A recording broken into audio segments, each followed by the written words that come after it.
everyone, and welcome to the Healthy School Food Summit, brought to you by the Coalition for Healthy School Food and PlantPure. I'm your host, Ron Gandiza, and in this session, we are honored to have with us Kari Hamerschlag. Kari is the Deputy Director of Friends of the Earth's Food and Technology Program. Kari implements market and policy campaigns aimed at reforming animal agriculture, reducing consumption of industrially produced meat and dairy, and increasing access to more sustainable produced meat and organic plant-based foods. At Friends of the Earth, she has authored numerous articles and blogs and co-authored several reports, including Shrinking the Carbon and Water Footprint of School Food, Spinning Food Farming for the Future, a guide avoiding factory-farmed meat and dairy and chain reaction. And prior to Friends of the Earth, Kari worked for 5 years as a Senior Analyst and Advocate with the Environmental Working Group.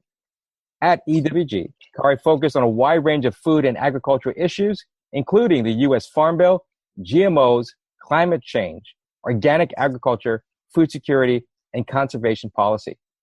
Kari has done extensive research on the links between food production and climate change and was the lead author on a comprehensive web-based Meateater's Guide to Climate Change and Health. Welcome, Kari. Thank you so much. It's so great to be with you. We are very honored to have you with us today.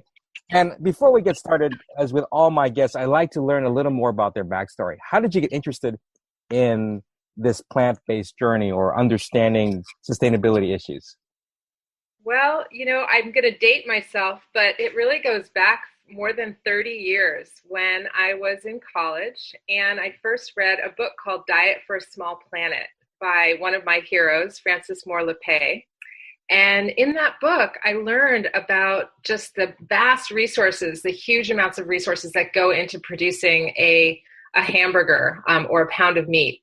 And I was just shocked. And the fact that we could, feed so many hungry people in the world with the land that we use to grow feed for animals. And I now know that that's about 4 billion people actually that we could be feeding with the land that is now used to grow feed for animals. So really, it was more than 30 years ago that I was so inspired by that book that I not only I stopped eating meat.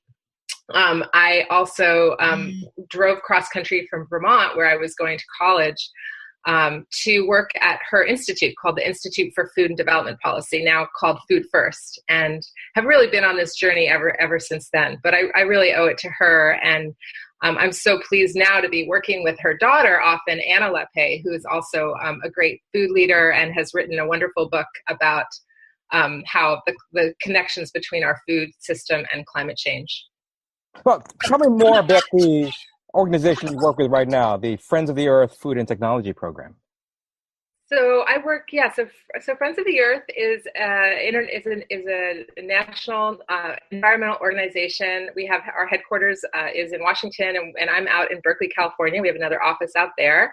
We work to promote a more just and sustainable world.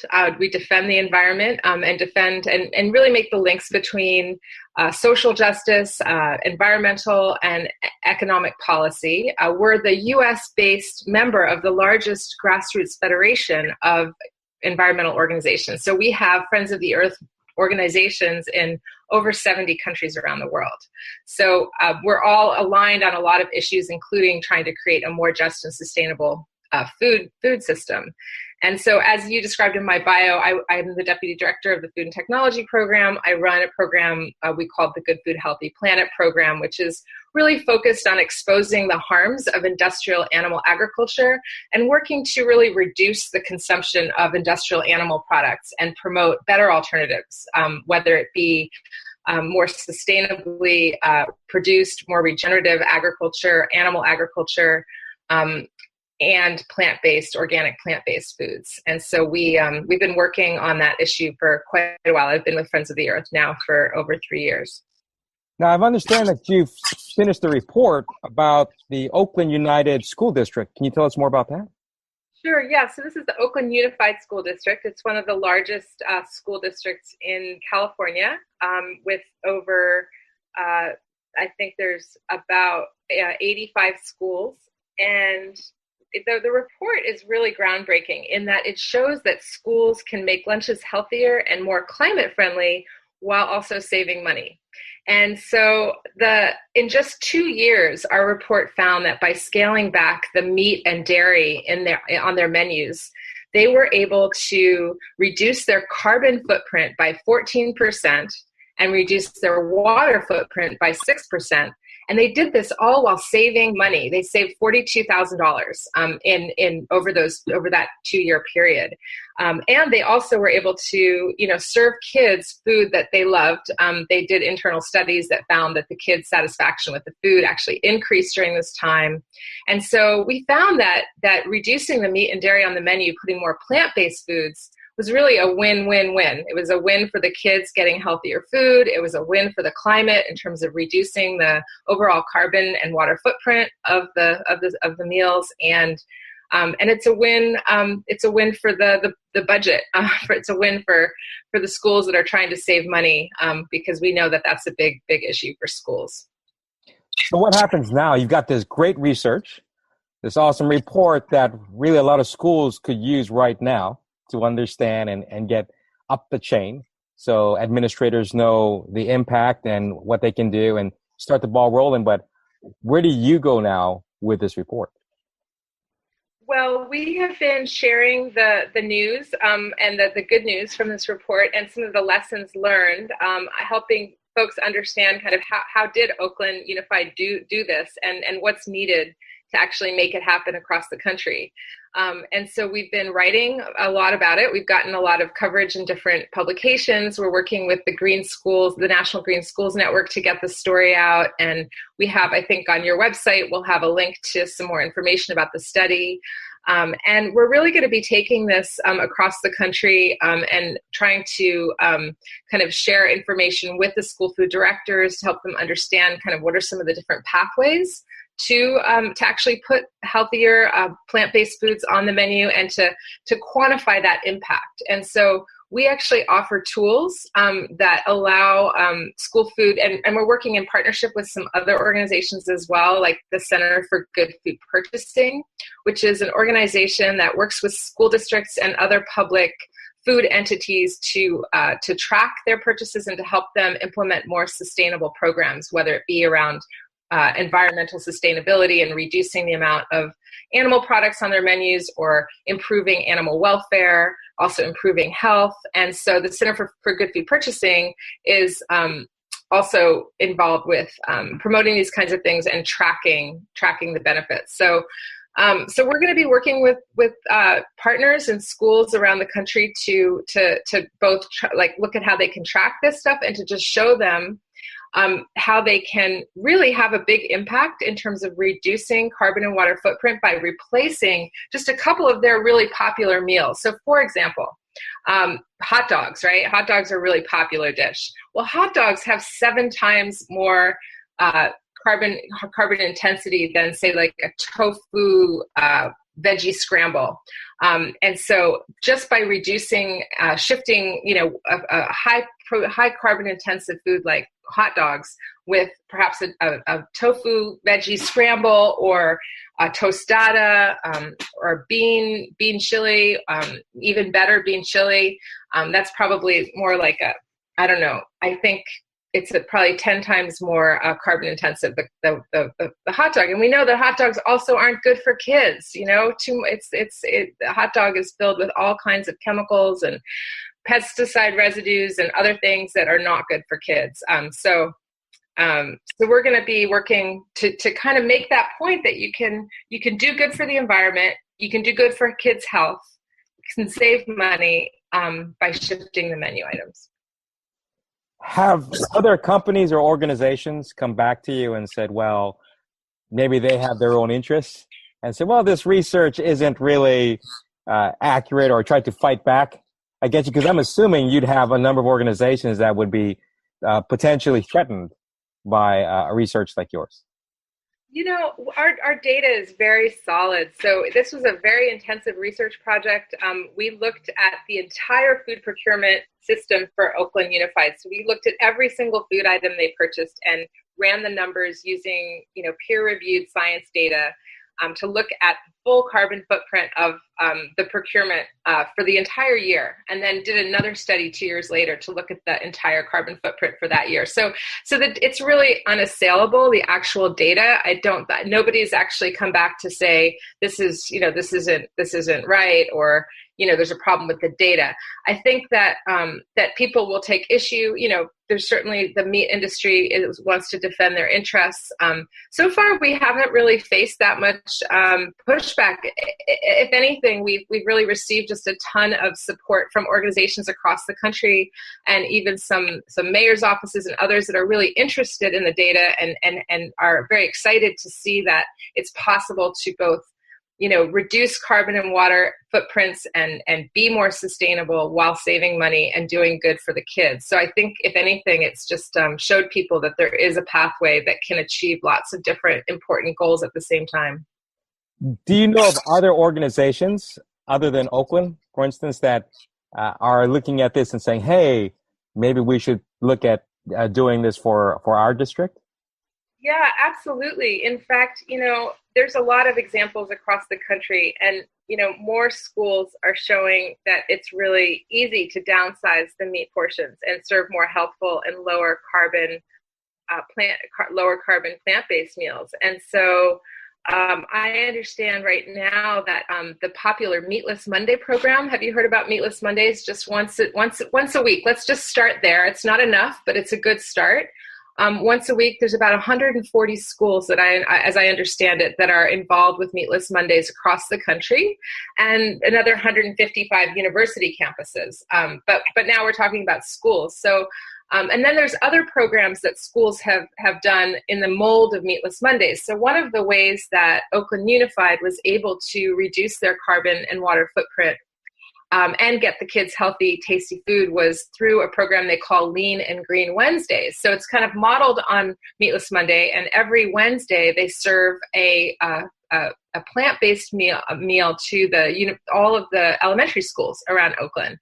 And they've found that the kids absolutely love the food. It's some of the favorite dishes are vegetarian chilies, tostadas. They've had a bunch of bean burritos. And some other dishes, and they found great success there. And so that's kind of modeled on the Meatless Monday. So there's a number of schools that have been involved with this. I know just recently I was really excited to read about the Santa Barbara School District. I don't know if you've heard about this, but they recently kind of got connected with a company called Hungry Planet, and have been and on Earth Day launched some of their new products. And so Hungry Planet is a Missouri-based company that has basically found a way to manufacture soy-based protein foods that really mimic meat. And so this school food director was so impressed with all their items. They have, I guess I'll just say, they have like the double V burger, they have an Italian meatball sub, a chili chicken verde burrito, a whole bunch of items, right, that people, they might not even know the difference.